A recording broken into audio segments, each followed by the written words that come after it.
monde, bienvenue sur GIMP 2.10, ici sur Linux Artix.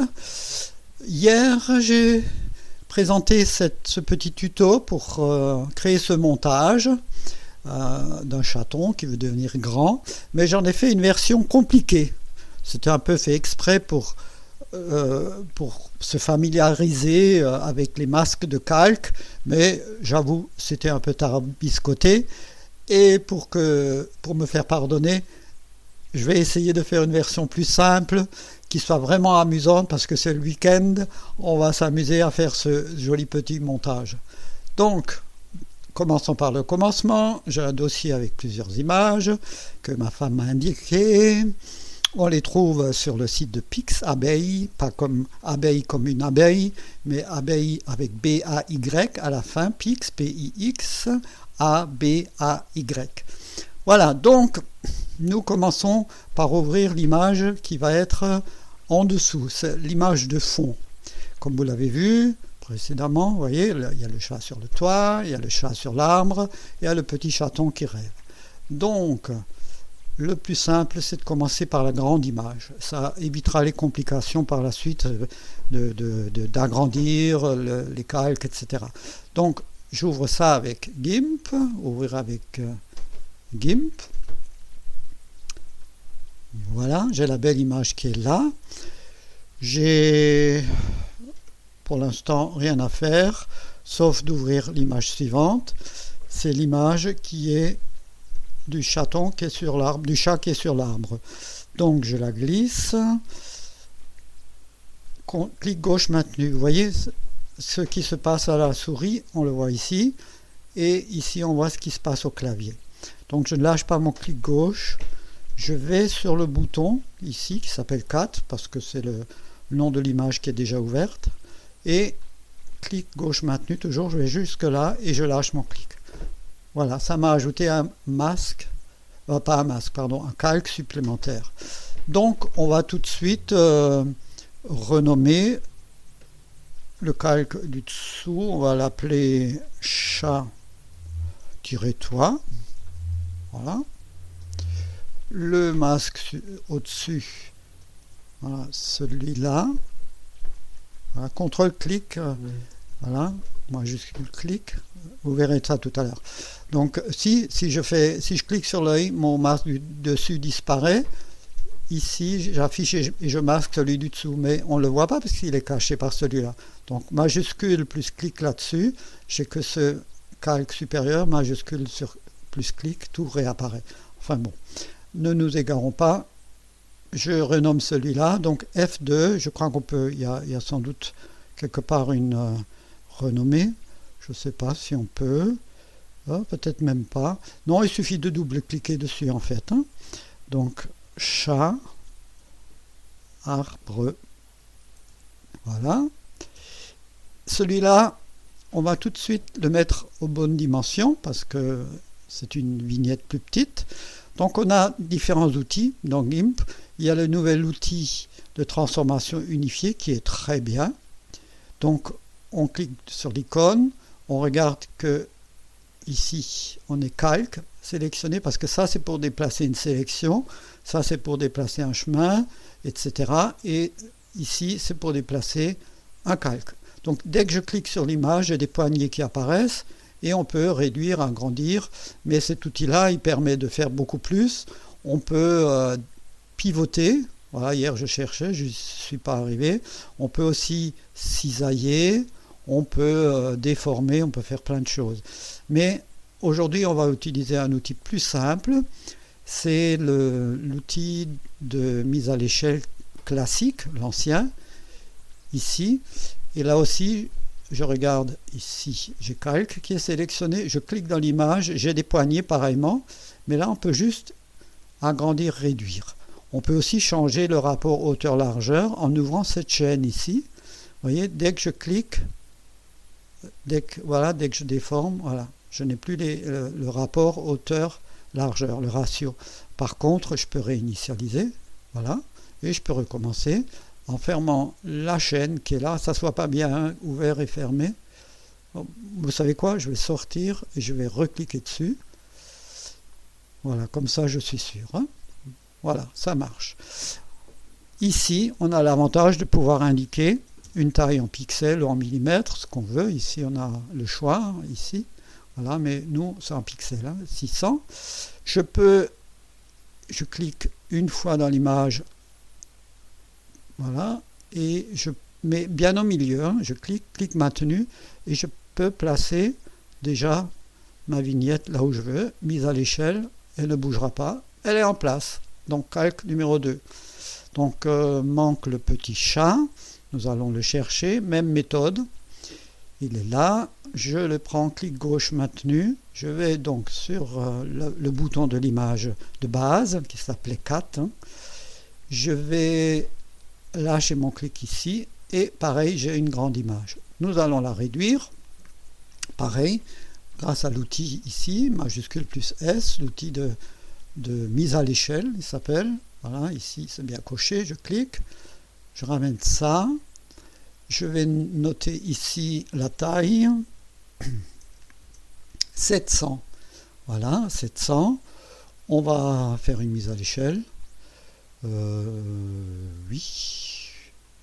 Voilà, et elle a dépassé. Vous voyez le bord de ce calque, c'est ce pointillé jaune et noir. Donc, maintenant, il va falloir déplacer ce calque. Alors, c'est l'occasion de le montrer. On a un outil ici, outil de déplacement, ou M, comme Move. Et on peut déplacer ce calque. Par contre, il faut que je le prenne ici, parce que si je prends, par exemple, l'arrière-plan, je vais déplacer l'arrière-plan. Donc, c'est ça. Par contre, si je presse majuscule, là, je peux cliquer n'importe où, j'aurai le bon calque. Voilà, alors comment l'aligner?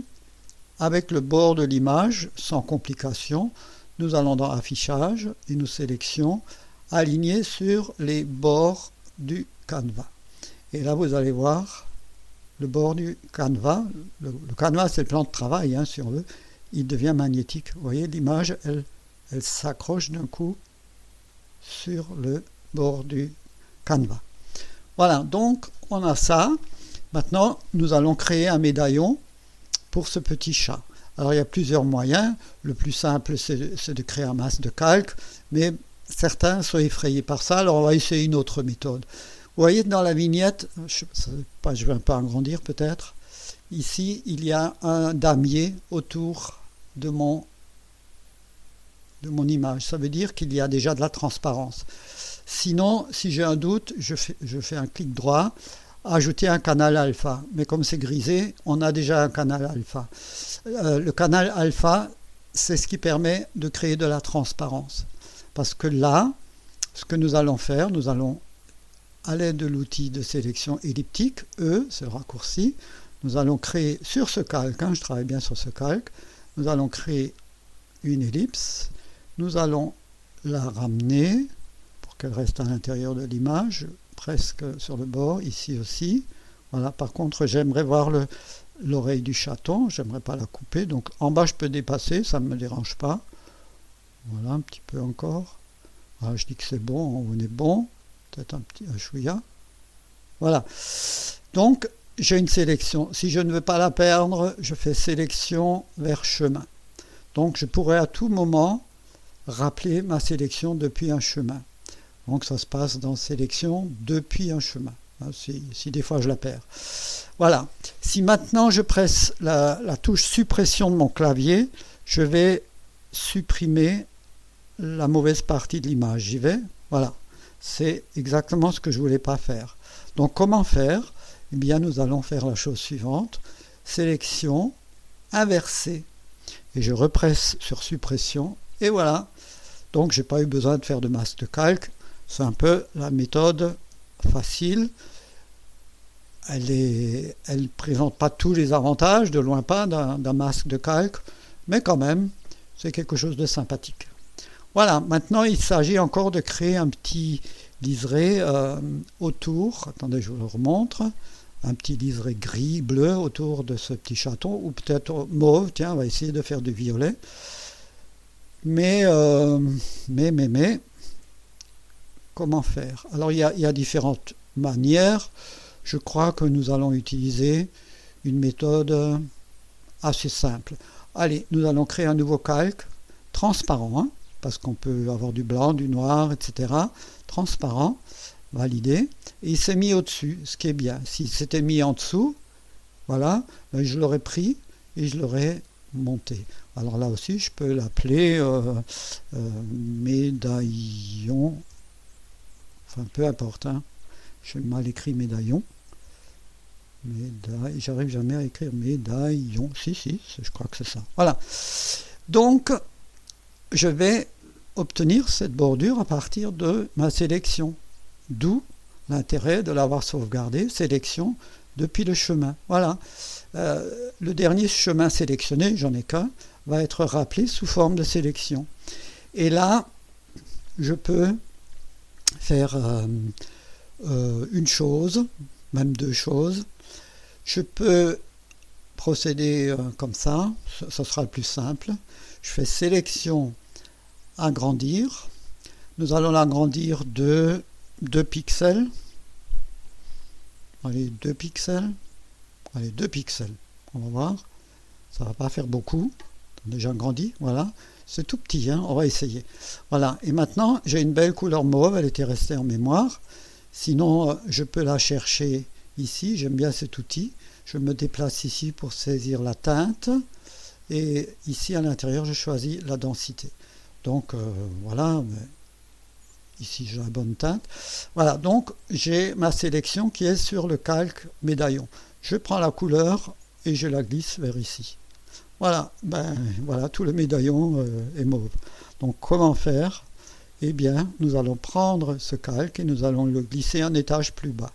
Voilà, il dépasse légèrement de mon petit chaton.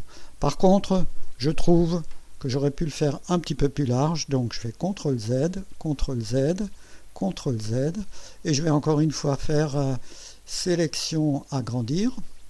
On va encore l'agrandir de 2 pixels. Voilà. Et nous allons remettre de la couleur mauve là-dedans. Je glisse mon masque là en dessous. J'enlève ma sélection. Et voilà, mon petit liseré, il est là. Vous avez vu?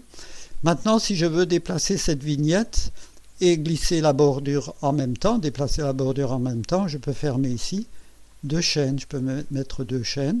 Ce qui fait qu'avec l'outil de déplacement, je peux déplacer, je presse majuscule pour être sûr, je peux déplacer, vous voyez, le chaton plus le liseré en même temps. Donc CTRL-Z, voilà, c'était juste pour l'expliquer. Voilà, donc qu'est-ce qui nous manque? Il nous manque du texte. J'appuie T comme texte, ou je choisis l'icône prévue. Je choisis ma police ici, donc voilà, je ne change pas. La taille ici, je peux la bouger après coup si je veux, hein. Et la couleur, je la choisis ici. Donc elle est déjà prête, sinon ça se passera comme pour en haut. On choisit la couleur, on utilise l'outil qu'on préfère, hein. Ça c'est selon ses goûts. Et voilà, j'ai la bonne couleur, je clique quelque part dans l'image et je vais écrire. Je serai grand. Voilà, je serai chat. Pour sortir de l'éditeur de texte, moi je ne sais pas comment faire en général, donc je clique du milieu pour avoir le focus, c'est-à-dire pour que cette fenêtre-là soit focalisée, hein. Le clic du milieu, c'est pour déplacer l'image, hein. Avec ça, je risque pas de casser, hein, quoi que ce soit, et je fais échappe. Voilà, mon texte il est là, il suffit de le placer au bon endroit, je presse M, donc c'est cet outil, je presse majuscule, comme ça je suis sûr que c'est uniquement le calque texte qui se déplace, et voilà, je vais le mettre là. Voilà. Alors, comme vous avez vu précédemment, il y a un liseré jaune ou orangé autour du texte. Donc, nous allons essayer de faire de même ici. Et pour ce faire, parce que le texte, on peut faire énormément de choses, hein, pour le texte. Attendez, je vais peut-être monter un petit peu ce calque-là. Voilà, on va le mettre là. Donc, je prends ce calque texte et je vais le dupliquer. Donc, dupliquer le calque. Je double-clique, non pas sur le texte, mais dans la vignette. Donc, j'ai édité ce texte, ce calque. Maintenant, je pourrais changer le texte, par exemple. Mais moi, je ne veux pas changer le texte, je veux changer sa couleur. Et j'ai une couleur en mémoire je crois que ça pourrait être bien. Voilà, une couleur un peu saumon. Je valide.